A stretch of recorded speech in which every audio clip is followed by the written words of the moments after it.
In the last 2 episodes, we talked about why your testosterone is being stolen and why your blood test misses it. Today, we talk about who is doing the stealing. And you are going to find them in your kitchen. Right now, inside your home, in the containers your food comes in the water that comes out of your tap, in the shampoo and body wash on your shower shelf, in the receipts you touch at grocery stores, there is a class of chemicals that your body cannot distinguish from your own hormones. They enter your bloodstream, they bind to your hormone receptors, and they instruct your cells to behave as if your hormonal environment is something it is not. They are called endocrine-disrupting chemicals, EDCs for short, and the research published in the last 2 years has gone from concerning to alarming, because it is no longer a question of whether these chemicals affect testosterone in men. That question has been answered. The question now is how much damage is already done, and what specifically can you do about it? This is Hidden Health Protocol. Your endocrine system is a communication network. Hormones are the messages, receptors are the receivers. The message has to match the receiver exactly for the right signal to be sent. Endocrine-disrupting chemicals work by interfering with that system in 3 primary ways. First, they mimic hormones. BPA, bisphenol A, is structurally similar enough to estrogen that it binds to estrogen receptors in your body and activates them. Your cells receive an estrogen signal that no estrogen molecule actually sent. Second, they block receptors. Phthalates, a class of chemicals used to make plastics flexible, interfere with androgen receptors. The androgen receptor is where testosterone delivers its signal. When phthalates occupy that receptor, testosterone shows up and finds the door already locked. Third, they disrupt production. Both BPA and phthalates interfere with the enzymatic pathways your testes use to synthesize testosterone in the first place. They don't just block the signal, they reduce the supply.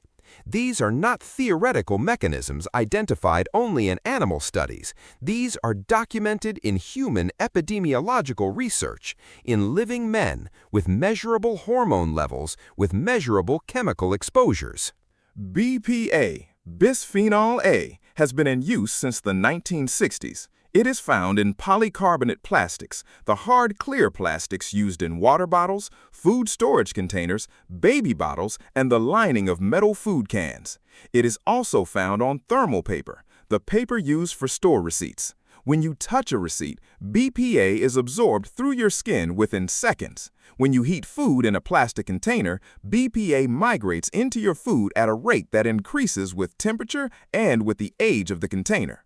A 2025 review published in Frontiers in Endocrinology confirmed that BPA interferes directly with LH binding and testosterone synthesis in Leydig cells, the cells in your testes responsible for producing testosterone.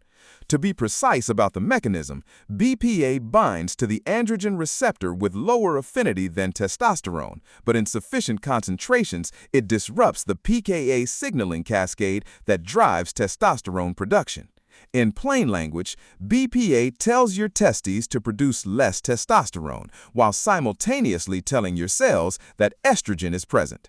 A 2025 epidemiological study found that men with higher urinary BPA concentrations showed statistically significant alterations in both testosterone and LH levels, and the exposure levels producing these effects were within the range found in the general population, not industrial workers, not chemical plant employees, the general population.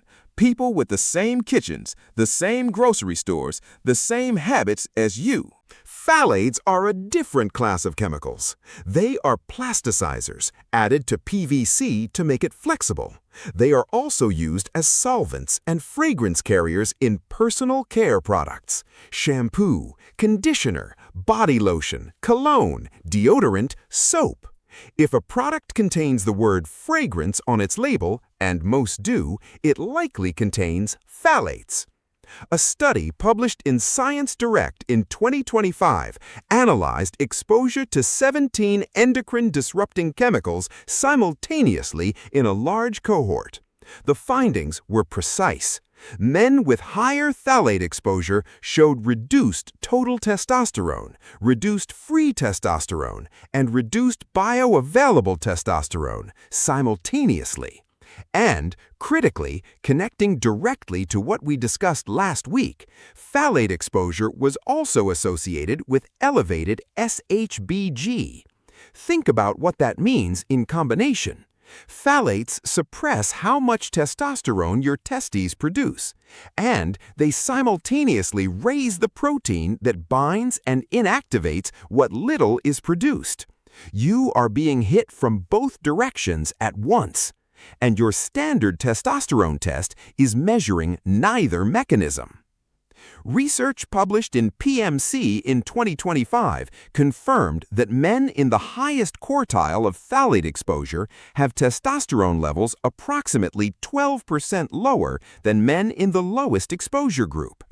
12% may not sound catastrophic, but combined with the natural 1% annual decline after 35 and elevated SHBG on top, the cumulative hormonal deficit becomes clinically significant within a decade. In May 2024, researchers at the University of New Mexico published a study in the journal Toxicological Sciences that stopped the scientific community cold.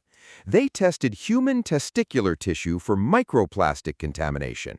They found microplastics in every single sample. Not most, not the majority, every sample. 100% of the human testicles analyzed.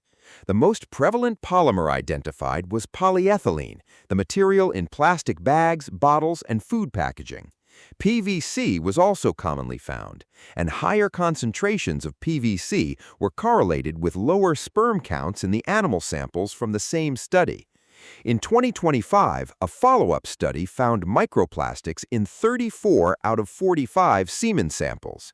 Men with the highest plastic detected in their semen showed sperm progressive motility of approximately 21% compared to 35% in men without microplastics detected. That is not a marginal difference. In clinical fertility terms, that is the difference between normal function and significantly impaired function. The mechanism being studied is inflammation. Microplastics accumulate in testicular tissue and trigger a chronic inflammatory response. That inflammation inhibits testosterone production and damages the cellular architecture responsible for sperm development.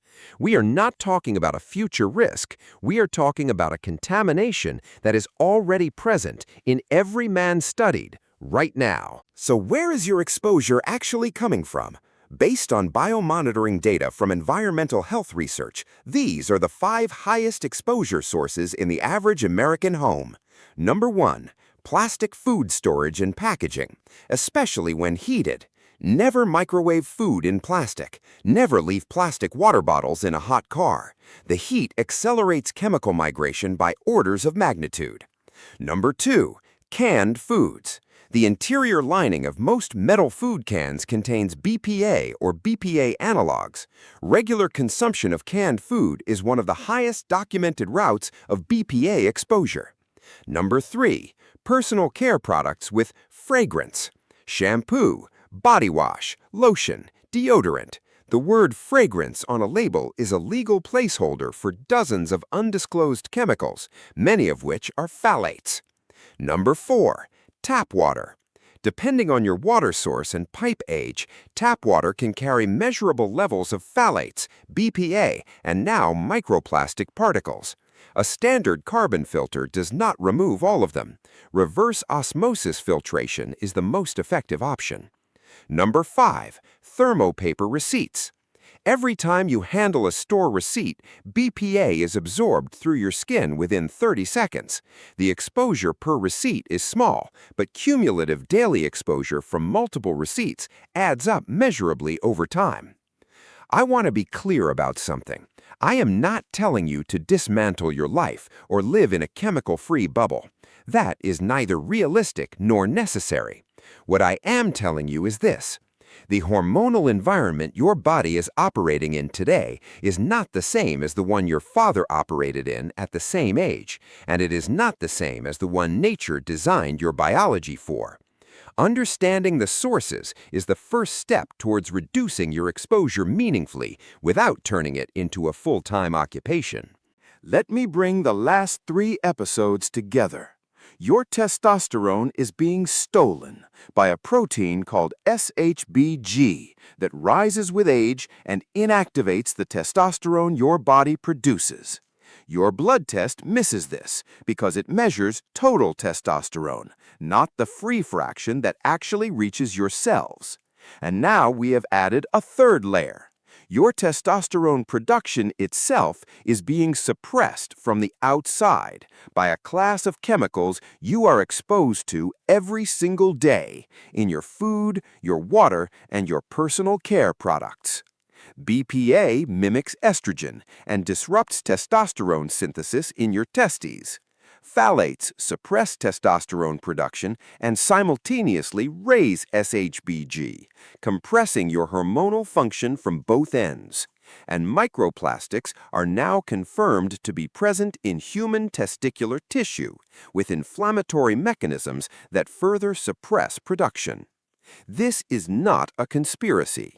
This is published peer-reviewed science from the University of New Mexico, Frontiers in Endocrinology, Science Direct, and PMC, all published in 2024 and 2025. The information exists. It is simply not making its way from the research journals into the 7-minute appointment. That is what this channel is for. I have left a link in the description to the formulation I consider most relevant to the mechanisms we discussed today. Take a look if this series is making sense to you.